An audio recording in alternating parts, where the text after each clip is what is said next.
This week, we've been watching as aggression in Eastern Europe has intensified. And the world looks to be pulled toward the horror of war in a way in which we've not seen in nearly a century. It may not be immediate, these things don't happen overnight. And diplomacy can be a painstaking and stifled process that nonetheless can produce miraculous 11th-hour results. But we as a people who believe deeply in compassion, empathy, democracy, and global siblinghood must prepare ourselves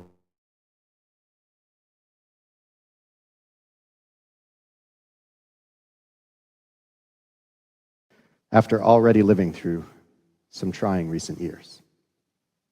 The invasion of the Crimean Peninsula in 2014 and now the chipping away of Ukrainian sovereignty in these last several days has drawn comparisons to the invasion of Czechoslovakia and Poland in the late 30s and early 40s.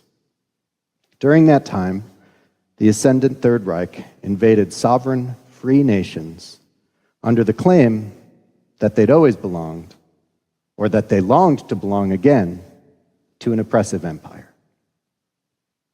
Indeed, the same rhetoric of territorial entitlement, a grotesque manipulation of history that claims a people historically persecuted by imperial aggression are now somehow the aggressor themselves, is being used to justify nothing short of invasion, theft, and potentially genocide.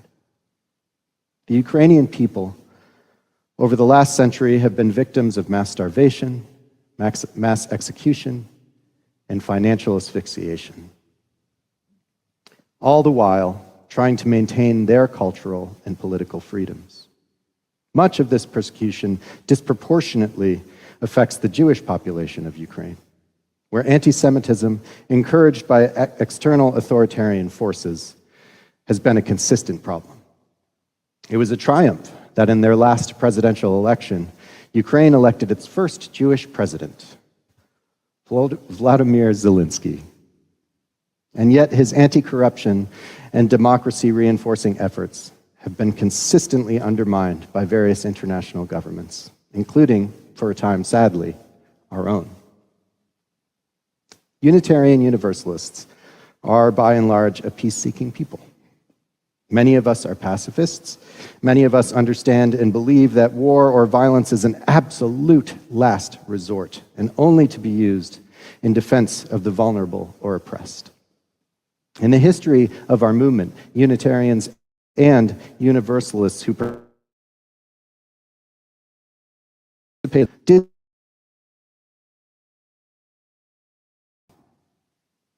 to not intervene to end slavery or to halt fascism was a violation of their spiritual principles.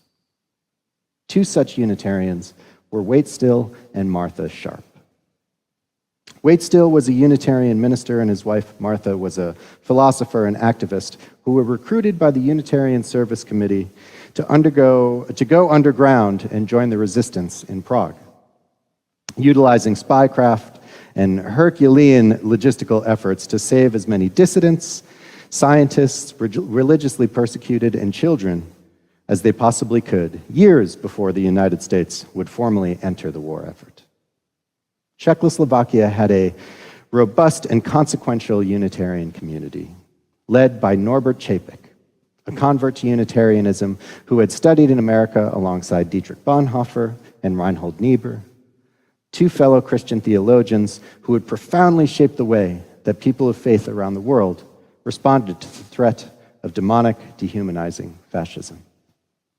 Mother Spirit, Father Spirit, which we heard Rick so beautifully do earlier, was written by Norbert Čapek. Čapek and the Sharps were able to save hundreds of people from the Nazi invasion and occupation. Waitstill eventually returning to the US, but Martha deciding that she would remain and continue to work to move and resettle as many children as possible.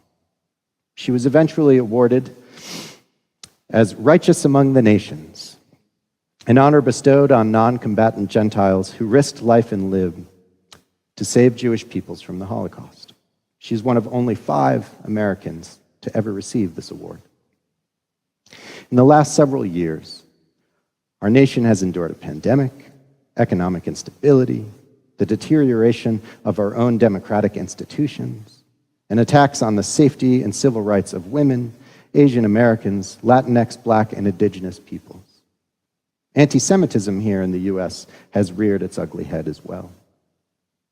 So to think about preparing ourselves for what might be the beginning of a global conflict, to turn our attentions to the faraway nation, which we might not be so familiar with, its history, its traditions, its peoples, is a big ask.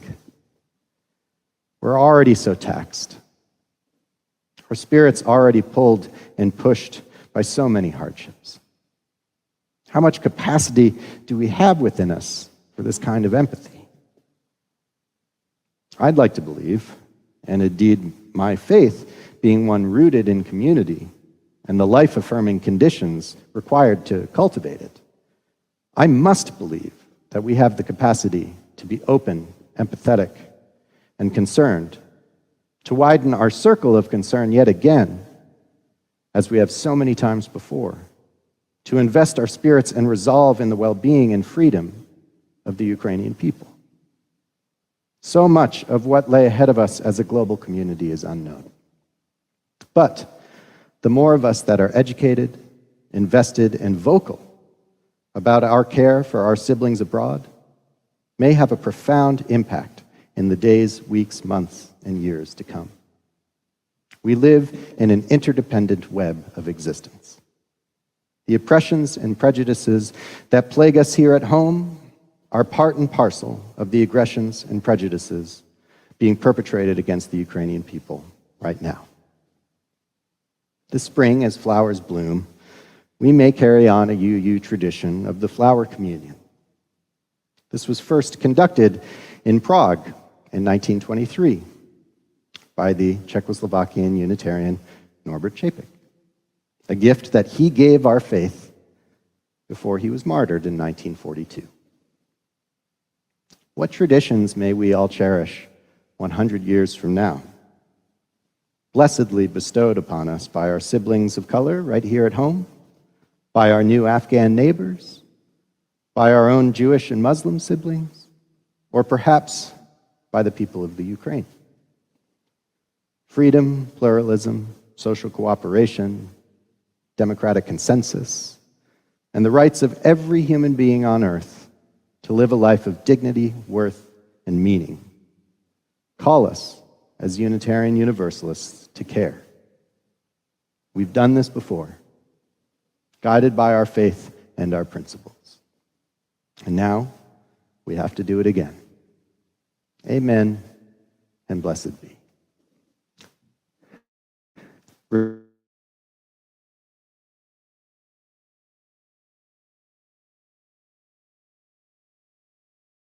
Rick by our Ukrainian siblings. Carol of the Bells.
This evening's offering goes to the Reed Community Foundation, changing lives and creating future leaders in the greater Tulsa metropolitan area by showing love, teaching life skills, and building healthy minds and bodies.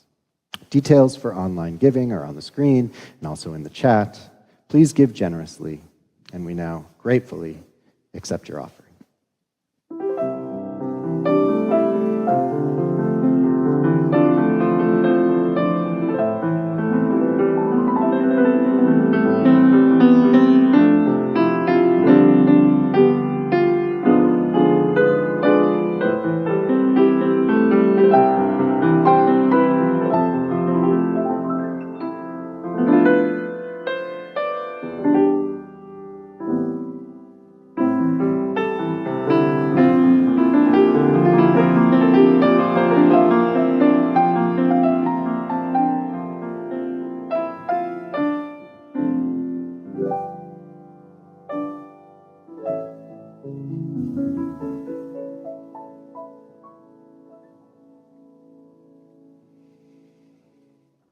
I find myself every day so proud and grateful to be a part of the community of All Souls, a UU congregation with a global reach, but who intimately values each individual that's a part of this beautiful whole. Thank you for sharing your hearts, your spirits, and your time with Rick and I this evening. Stay warm, be safe, keep connected, and know that we're all together in this life. Good night.